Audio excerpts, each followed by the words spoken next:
starting at 10.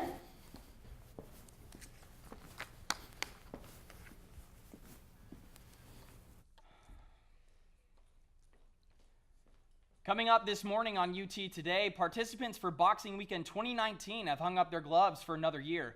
We take a look at some new changes that were made to this year's tournament. Plus, warmer winters like the one we saw this year may feel nice, but the higher temperatures are taking their toll on local skiing industry. Hear how coming now. And hundreds of UT students living in Laurel Hall misplaced a couple of months ago. Hear about where they are now and how they're adjusting to their new and unexpected living arrangements.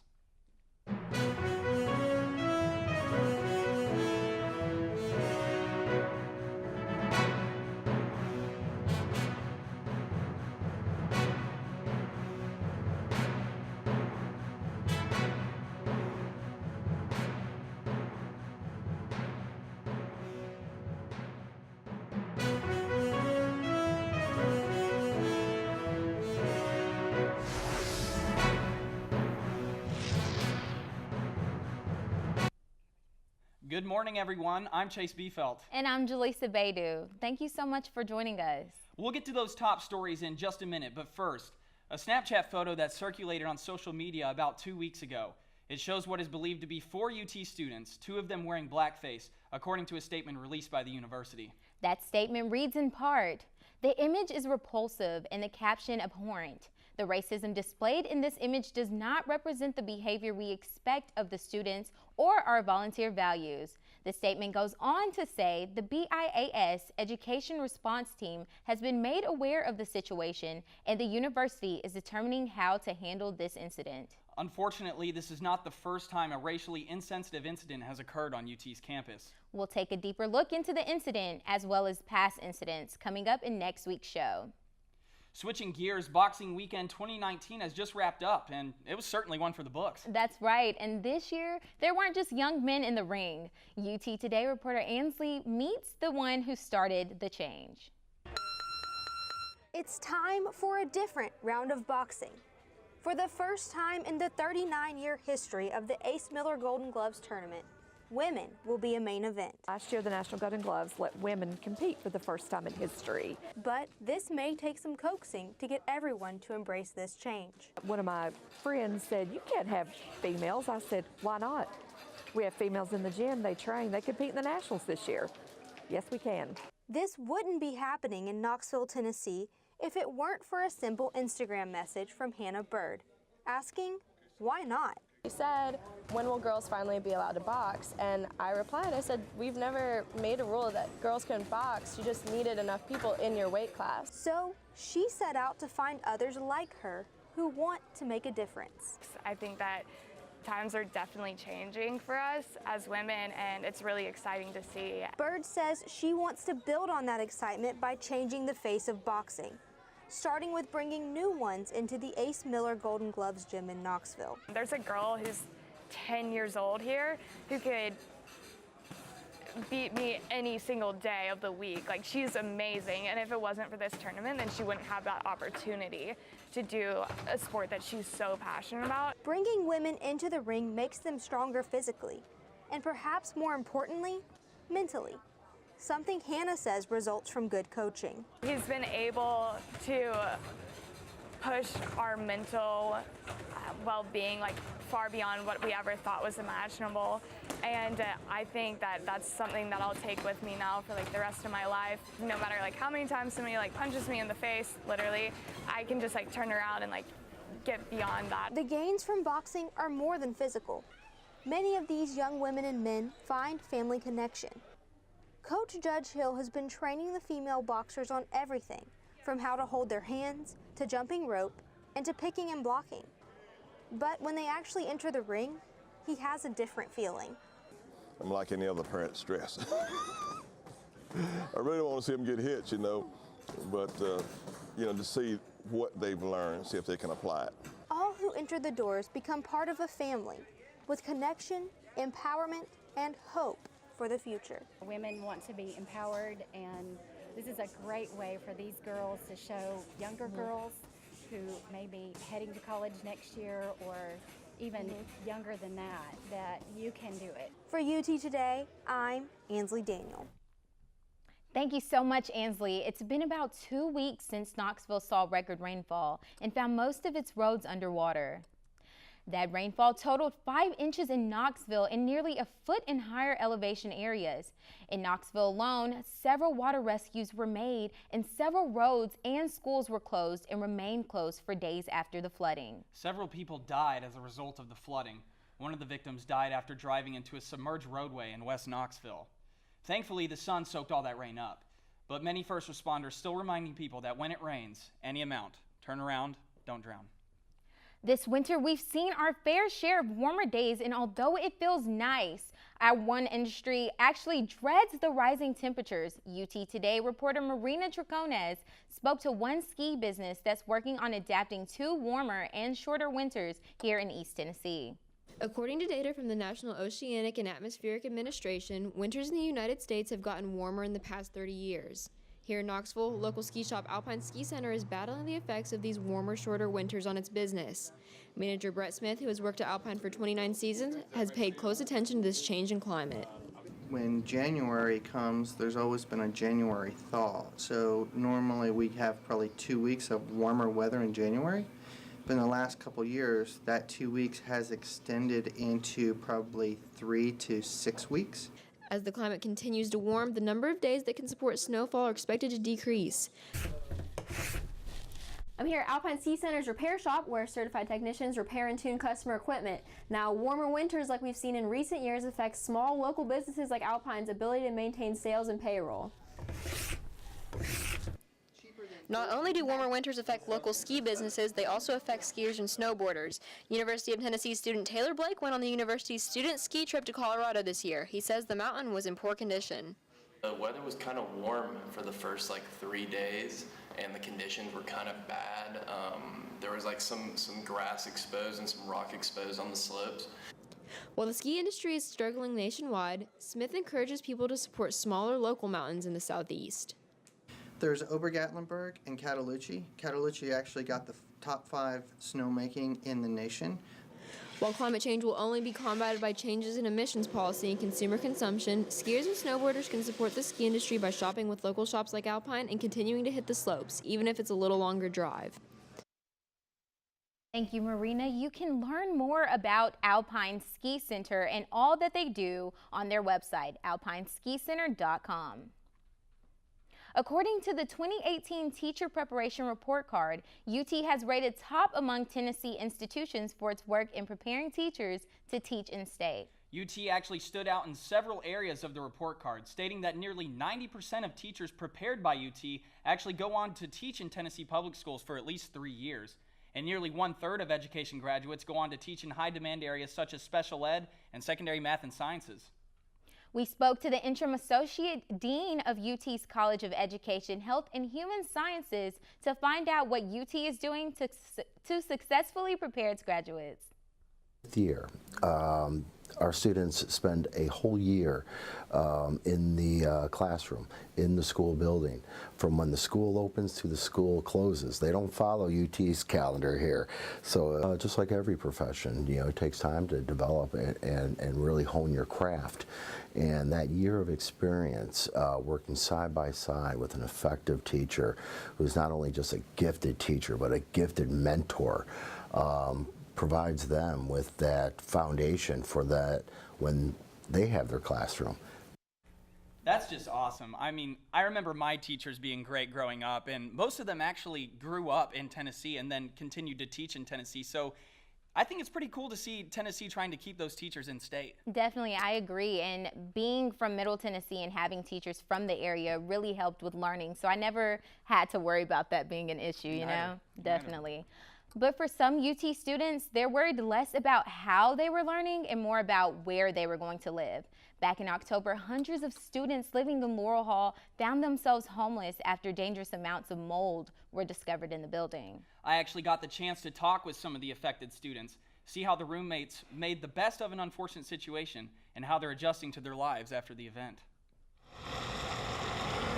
Last semester, over 600 students were forced to move out of Laurel Hall due to mold. Housing gave them 2 options. They could either opt in or opt out of their contracts. You can either find your own place and get a full refund, or you can get in a predetermined place set by us, but you still have to pay half of the cost that you were paying at Laurel. Irfan opted into his contract. He was refunded half the amount he paid in the fall and was relocated to 303 Flats across the river. But his decision to opt in split him apart from his roommate and best friend, Sean. I got an email that said we were getting the boot, and it changed our lives. Sean's situation required him to opt out. He received a full refund from housing and used that money to find a place to live in Fort Sanders. I mean, once we got that email, it was kind of, every man for himself, because we knew we weren't going to be able to get, an apartment together. Despite everything that happened, the two are still best friends. A little mold may be able to tear up your lungs, but no way could it tear down the power of friendship. You can take the people out of Laurel, but you can't break the people apart. That's what I like to say. For UT Today, I'm Chase Biefeld. Got some, hammers, dude. Oh, I see what you're saying. Still to come on UT Today, the Love Kitchen has been helping those in need here in Knoxville for over 30 years. Meet the team that helps keep the kitchen running after the passing of its owners. Plus, Sex Week 2019 under fire after a letter released from the state's comptroller office. We speak to UT administration and the organization behind this year's event coming up. Stay with us. You're watching UT Today. Welcome back to UT Today. Sex Week has been the subject of controversy for the past few years here at UT. And yet again, it has come under fire after a letter from the state comptroller was released. UT Today reporter Kim Rafferty joins us in the studio now for more on this year's event. Kim? Thanks, Chase. I spoke to both school administrators and students about the tensions surrounding Sex Week 2019 and what changes were made this year.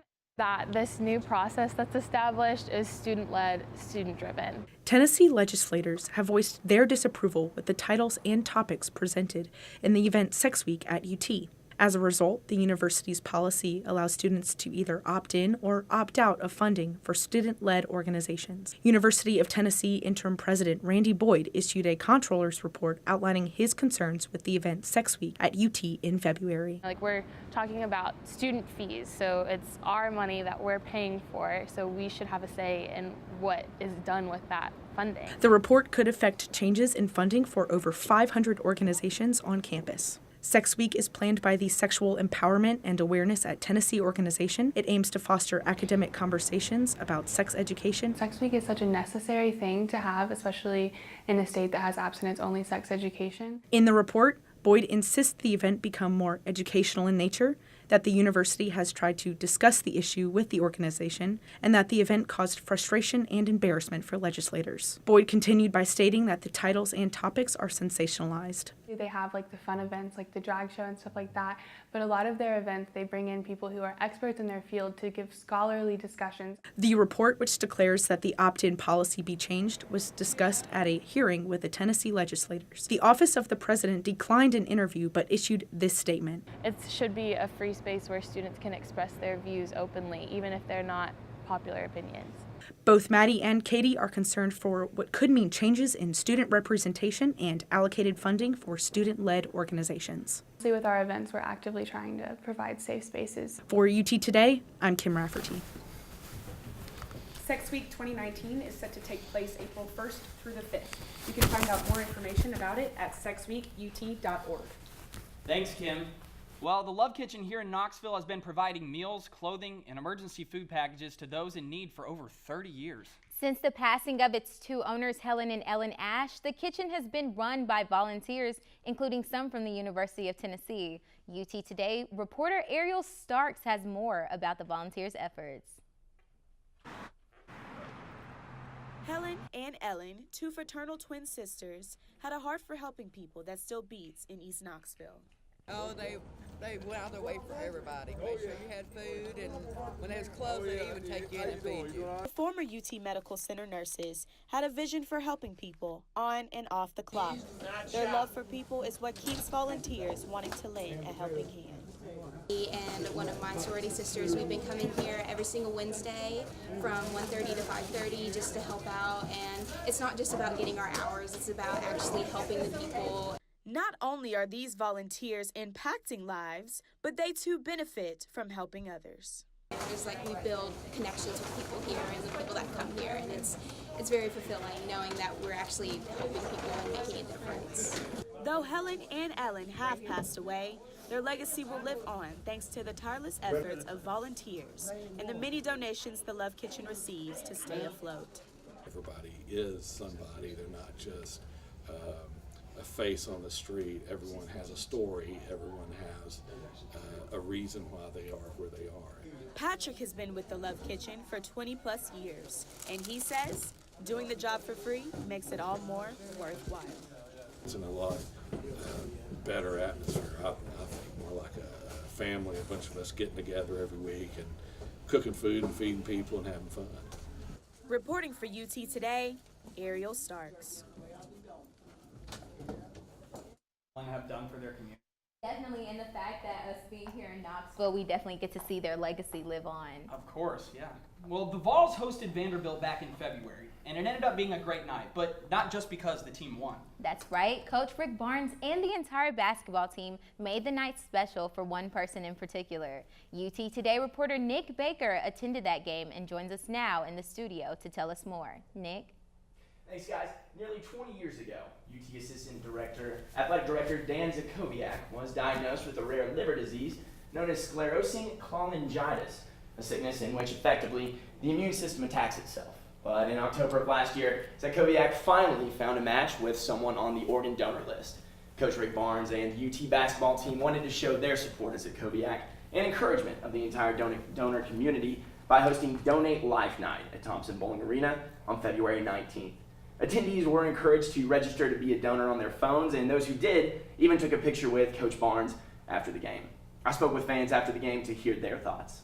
I think it speaks a lot about it. I was listening to the radio last night, and they were actually interviewing one of the guys that's like over Donate Life or something like that, and he was talking about how the state of Tennessee is like the 40% of licensed drivers already organ donors, and I think that that obviously speaks a lot. It says, that Coach Barnes has tremendous leadership abilities, and what he does for the University of Tennessee as an ambassador for the state, for the university, is unequaled. For more information, visit donatelifetn.org. Thanks, Nick. Well, still to come on UT Today, the Lady Vols tennis team is off to a great start this season, thanks in large part to one of the nation's best doubles teams. Sports anchor Will Bowling spoke to Sadie Hammond and Caitlin Staines about the 2019 season and their hard work to get to where they are now. Stay with us. You're watching UT Today. Welcome back to UT Today. I'm Sierra Morgan. The Lady Vols tennis team is off to a fantastic start this season, touting a doubles team that is currently ranked top in the nation. Caitlin Staines and Sadie Hammond are already Tennessee's highest-ranked doubles team in the last 6 seasons, and they're just getting started. UT Today sports anchor Will Bowling got a chance to catch up with them. From Wagga Wagga, Australia, it's obviously a completely different culture being here, to Belgrade, Maine, I knew that I wanted to go to a big school. Caitlin Staines and Sadie Hammond had very different paths to Tennessee. Once they met on Rocky Top, the duo had instant success. And now they're one of the best doubles teams in the NCAA. Playing with Caitlin is really fun. I think that's honestly the best word to describe it. We're pretty intense, and I think in matches that really helps us out. I think we have very similar games. We trust our serves, obviously, and our forehands, and we both like to move a lot at the net. So I think it flows really well. So when we're both on, I think we're unbeatable. Now, Sadie and Caitlin's homes in Australia and Maine, they almost couldn't be further apart, spanning over 10,000 miles. But it's almost like they've been playing together for years. The duo finished a perfect 13-0 in non-conference play this year. In the spring, they're gunning for much bigger goals. I've had all these goals set for myself throughout my whole college career, and to be ranked in the top 10 and hopefully achieve my individual goals as well as team goals is really exciting. I would definitely like to make the NCAA tournament in singles and in doubles, as well as do well in SEC play for the team. But yeah, hopefully at the end of the year make NCAAs. Obviously look up to Sadie. She's had a lot more experience than I have, so I trust her what she's doing, and I think it's an honour having her on court beside me, and I'm definitely going to miss her when she goes. Hammond will be trying to make her second NCAA tournament as a senior. Staines, on the other hand, is in the middle of her sophomore campaign. And as their chemistry continues to grow, the Lady Vols continue to rack up wins. I mean, it's huge, especially coming up against the really strong teams in the SEC. So every point counts. So I guess it's mine and Sadie's job to bring as much energy as we can and really lift those other girls up as well. It's extremely important because it kind of sets the tone going into singles. And so when we go out in doubles, we really focus on getting off to a good start because we only play 2-6, so it's extremely important to get off to a good start. And then going into singles, we want to have that extra point. Me personally, I'd obviously love to be an All-American with Sadie by my side. We really want to work hard for her this year, especially because it's her last season. I really hope she does well in her singles and can get a benefit out as well. As we'll see where we stand as a team, and hopefully our ranking just keeps getting higher. I'm Will Bowling. Thank you so much, Will. SEC play started for the Lady Vols last weekend. They're back in action this afternoon at home against the LSU Tigers. That will do it today for UT Today Sports. We'll be back after this. Mark Kelly, best known for his record-breaking year in space and also a UT grad, has officially put his name on the 2020 Arizona ballot for the U.S. Senate. Kelly is leading his campaign with support from his wife, former U.S. Representative Gabrielle Giffords. Reporter Natalie Tarangioli from KGUN has more. Captain Mark Kelly kicked off his 2020 Senate campaign in Tucson with an introduction from his wife, Gabby Giffords. He's tough, he's smart, he worked just as hard as I do. Well, almost. Kelly is a Navy veteran and former NASA astronaut. He says with his flying experience, he's focused on teamwork and collaboration across party lines. When your life and the life of your other crew members and the success of a mission depend on it, great leadership is finding a path forward together. Hundreds of people attended Kelly's launch event on Saturday. Patricia Maish, a survivor of the January 8th shooting, says she supports his strong stance on gun control. He's military. He's learned a lot. He's had to endure a lot. Kelly also mentioned using science and data to tackle problems such as climate change, affordable health care, and immigration reform. Maybe we'll come back to some reality because his background is in space science, engineering, and logic. So logic and trust are key components of senators. If Kelly wins the Democratic nomination, he'll face Senator McSally in 2020. Natalie Tarangioli, KGUN 9 on your side. Well, that's going to do it for us today. Thank you all for joining us. Remember to follow us on Twitter, Instagram, and Facebook. We'll see you next week.